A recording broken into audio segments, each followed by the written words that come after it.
रामकुमार गौतम को क्या कांग्रेस टिकट देगी? तो क्या फिर कैप्टन अभिमन्यु से टक्कर होगी? तो ऐसे में फिर कांग्रेस के टिकटार्थियों अजय चौधरी और जसी पेटवाड़ का क्या होगा?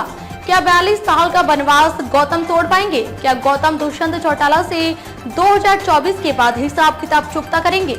रामकुमार गौतम को लेकर करते हैं चर्चा में जाने से पहले चैनल को फॉलो करें। मैं अंजना द विश्व प्रेम न्यूज और हरियाणा न्यूज फ्लैश से। चलिए शुरुआत करते हैं आज की प्रमुख खबर से।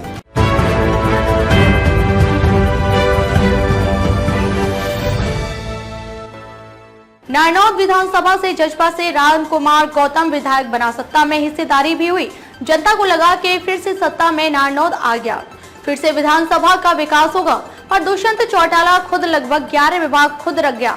और राजकुमार गौतम जिसे रैली में अपना दादा माना था, तो कुछ माह तो देखता रहा कि जिस सत्ता की चाबी हमने दी है, अब उस चाबी को हमें हाथ नहीं लगाने देता। और उसका गुस्सा फूटा और प्रदेश की सियासत में भूचाल आ गया। लगने लगा कि जजपा का ये तूफान भाजपा को भी ले डूबेगा, पर ऐसा नहीं हुआ। गौतम के विरोध के बाद दूसरे जजपा के विधायकों में हौसला आया और फिर एक के बाद एक विधायक ने दुष्यंत का विरोध करना शुरू कर दिया।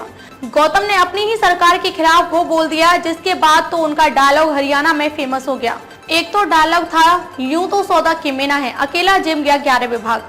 और दूसरा डायलॉग इस्तेमाल होने लगा, उससे तो दुष्यंत चौटाला का नाम ही बदल दिया और वो नाम था खौपर। रामकुमार गौतम ने अपना नाम कर दिया था, पर जनता खासकर युवा फिर भी उसके पीछे बावले हो रखे हैं। बड़ी ही विडंबना की बात है, गौतम ने बता दिया जबकि वो अपने वर्ग के नेताओं को हराया, भाजपा को उसका फायदा पहुंचाया, भ्रष्टाचार को लेकर पोल खोली थी। खैर, प्रदेश को ऐसा नेता तो मिला जो जनता की बात करता है, सरकार की कारगुजारियों को लेकर आया। ऐसे में उनका और विधानसभा का नुकसान तो हुआ, उनकी राजनीति पर असर डला। वो चाहता तो खामोशी से देखता रहता है और दुष्यंत चौटाला के साथ पैसा कमाने लगता, पर वो जनता की आवाज बना, हर तरह का नुकसान झेला। अब 2024 में फिर विधानसभा के चुनाव हैं, तो उन्होंने कांग्रेस में शामिल होने के संकेत दिए हैं। ऐसे में रामकुमार गौतम को नारनौल विधानसभा की जनता फिर से उसे विधायक बनाएगी, यह बड़ा सवाल है। सवाल के साथ बवाल भी होगा, क्योंकि नारनौल विधानसभा से भाजपा का कद्दावर जाट नेता मैदान में है। उसी को 2019 के चुनाव में गौतम ने हराया था, तो अब फिर 2024 में दोनों की टक्कर हो सकती है।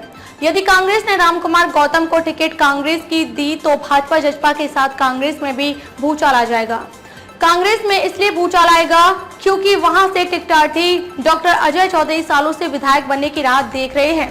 तो अब की बार जिस हिसाब से परिस्थितियां बदल रही हैं, उस हिसाब से अजय चौधरी की दावेदारी भी बढ़ रही है और वोट समीकरण भी ऐसा ही कुछ जसी पेटवाड़ के साथ भी है।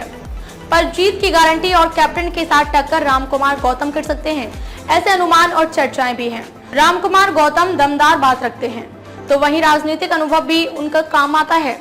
ऐसे में अब कयास तो यही लगाए जा रहे हैं कि रामकुमार गौतम कांग्रेस से चुनाव लड़कर सरकार बनी तो दुष्यंत चौटाला से हिसाब चुकता करेंगे। रामकुमार गौतम एक भारतीय राजनीतिज्ञ हैं। वह 2019 के हरियाणा विधानसभा चुनाव में जननायक जनता पार्टी के सदस्य के रूप में नारनौल से दूसरी बार हरियाणा विधानसभा के लिए चुने गए। वह BA LLB हैं। उनकी पत्नी एसोसिएट प्रोफेसर राजनीति विज्ञान के पद से सेवानिवृत्त हैं। उनके बेटे रजत गौतम पंजाब और हरियाणा उच्च न्यायालय के वकील हैं। पंजाब और हरियाणा उच्च न्यायालय की बार काउंसिलिंग के अध्यक्ष रह चुके हैं। उनकी बेटी कीर्ति भारद्वाज कनाडा में सेटल है।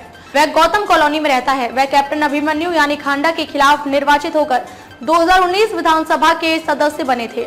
ऐसे में अब देखना दिलचस्प रहेगा कि रामकुमार गौतम कांग्रेस में जाएंगे तो अजय चौधरी और जसी पेटवाड़ फिर क्या गुल खिलाएंगे। अंतिम में आपकी राय, क्या कैप्टन अभिमन्यु को रामकुमार गौतम चुनाव में टक्कर दे पाएंगे या नहीं? कमेंट बॉक्स में जरूर जवाब दें। देश और प्रदेश की खबरों के लिए विश्व प्रेम समाचार पत्र और हरियाणा न्यूज फ्लैश को शेयर और सब्सक्राइब फॉलो करें। खबरों में अब तक के लिए बस इतना ही, फिर होगी आपसे मुलाकात एक ऐसे ही खास खबर के साथ। तब तक के लिए नमस्कार और देखते रहिए द विश्व प्रेम न्यूज, हरियाणा न्यूज फ्लैश।